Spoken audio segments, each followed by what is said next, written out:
beautifully decorated, and everyone was looking at me, or so I thought. It was my college graduation party, the culmination of 4 years of sleepless nights and absolute exhaustion. My dad stood up, tapped his glass, and looked me dead in the eye. But when he opened his mouth, his words didn't praise my hard work. Instead, he looked past me to my younger sister and said, "I wish it was you holding that diploma.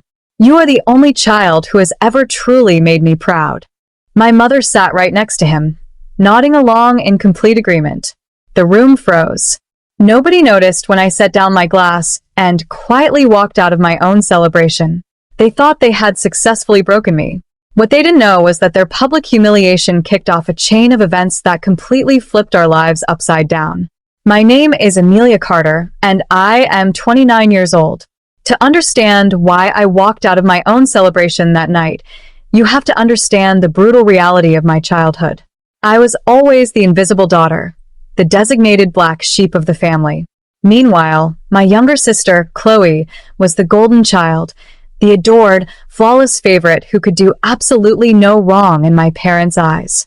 No matter how hard I studied, no matter how many sleepless nights I pulled working 2 jobs just to pay my own way through college, it was never enough to earn a single glance of genuine pride from my father.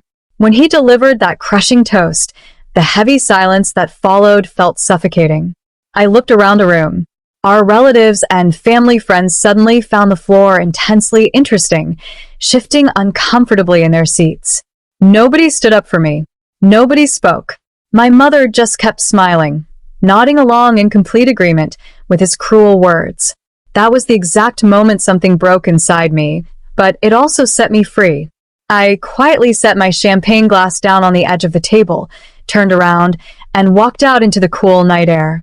As the distant sound of my family's chatter faded behind me, I made a silent, unbreakable vow to myself beneath the streetlights. I was completely done chasing ghosts. I would never, under any circumstances, ask for my parents' validation or permission ever again. Over the next 5 years, I completely rebuilt my life from scratch.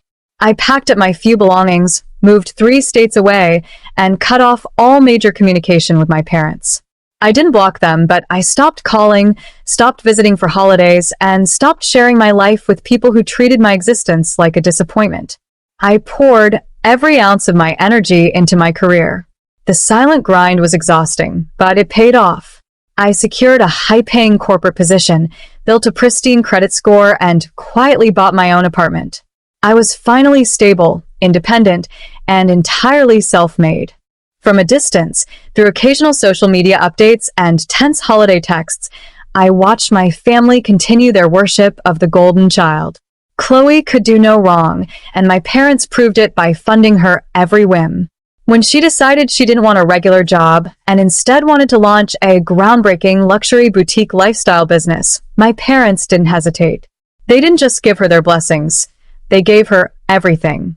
They emptied their entire retirement nest egg. They liquidated the investments they had spent decades building.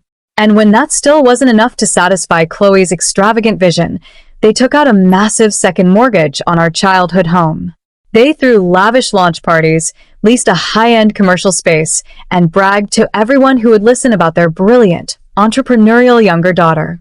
My father even posted a public status online, claiming Chloe was cementing the family's legacy and making them prouder than ever.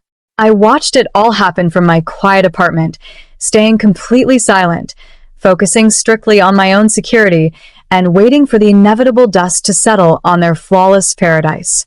Then, out of absolute nowhere, the silence of 5 years was shattered by a single phone call. I was sitting at my desk on a quiet Tuesday evening when my phone began to buzz. The screen displayed my mother's name, a contact that hadn't flashed on my phone in years.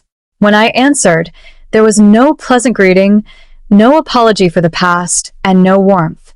Instead, it was just the sound of raw, hysterical sobbing. Through her gasps for air, she begged me to come back home immediately, repeating over and over that everything was ruined.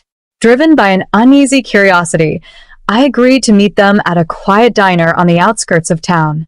The parents who sat across from me looked completely unrecognizable. The arrogant confidence my father once carried was entirely gone. His shoulders were slumped, and his hands shook violently. They spent the first 15 minutes of the dinner acting incredibly sweet, asking about my career, and pretending they had always been profoundly proud of my achievements. But the mask slipped quickly. Finally, my father dropped the devastating bomb. Chloe's groundbreaking business hadn't just failed. It was a massive, calculated scam. She had drained every single dollar they gave her, piled up millions in debt under fake business registrations, and completely vanished overnight. They hadn't heard from her in weeks.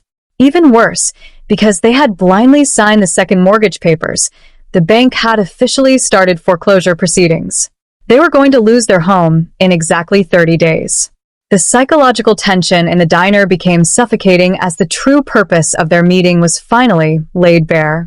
My father, completely shedding his brief display of desperation, leaned across the table. The synthetic vulnerability vanished, replaced by the same demanding, authoritative tone he had used on me my entire life. He told me that since I was a successful professional with a flawless credit score and substantial savings, it was my duty to save the family. He wanted me to immediately liquidate my personal savings accounts and co-sign a massive emergency loan to clear their foreclosure debt. Then, without a hint of irony, he looked me in the eye and used the exact same psychological weapon from 5 years ago. He said, "You're a high-earning professional now, Amelia.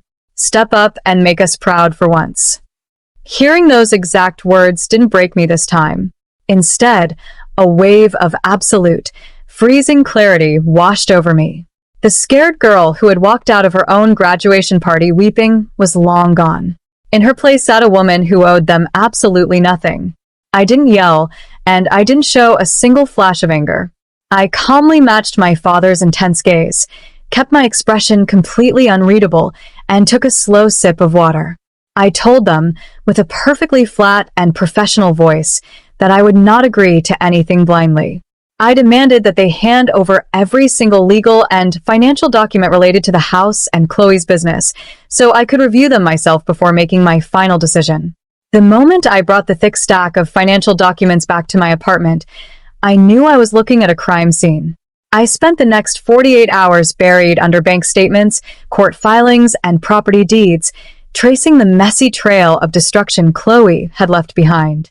The deeper I dug, the more horrified I became. Chloe didn't just fail. She had systematically, ruthlessly manipulated our parents. She had deliberately structured her shell companies to completely shield herself from any legal or personal financial liability while leaving them to take the fall for everything. They had blindly signed away their lives, totally blinded by their unconditional worship of the golden child. But as I reached the bottom of the legal folder, I uncovered a document that made my blood run absolutely cold. It was an old, forgotten legal trust established by my late grandparents years ago. It explicitly stated that a substantial inheritance was to be split equally between both sisters once we reached adulthood. I had never received a single dime of it. As I reviewed the forged signatures and illegal transfer records from 6 years prior, the ugly truth slapped me in the face. My parents hadn't just forgotten about the trust. They had secretly, illegally altered the documents and transferred my entire half of the inheritance directly into Chloe's bank account to fund her lavish lifestyle before she ever even started her business. They had stolen from me to feed her greed, completely erasing my future without a second thought.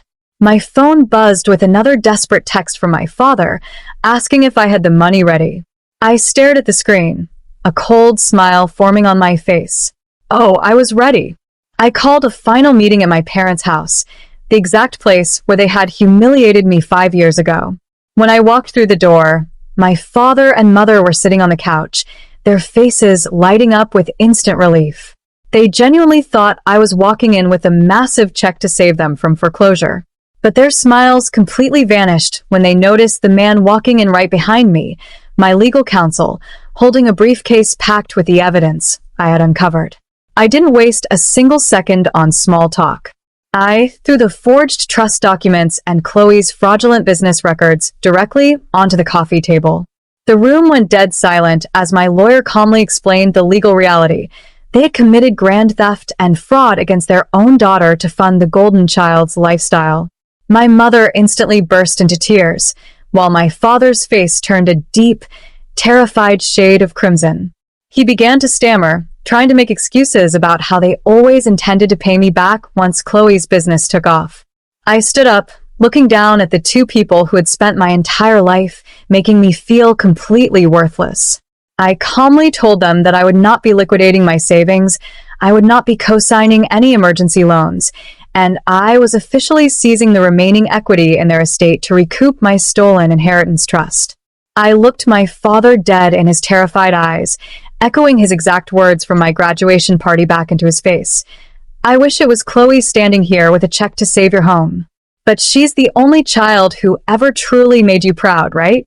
The bank moved forward with the foreclosure, and my parents lost the house. They were forced to downsize into a tiny, cramped rental apartment on the edge of town, surviving solely on basic state pensions while Chloe remained completely missing in action. I used the legally recovered equity from my grandparents' trust to secure my financial future and established a fund to support victims of family financial exploitation. Standing on my own feet, fully free from their toxicity, was the greatest success I could ever achieve. Now, I'm incredibly curious about all of you who listened to my story until the very end. What would you have done if your own father had humiliated you like that at your graduation party? Would you have stepped up to save them from losing their home? Comment your honest thoughts below, and please don't forget to mention the specific city you are watching from so I can see exactly how far my story has traveled across the world.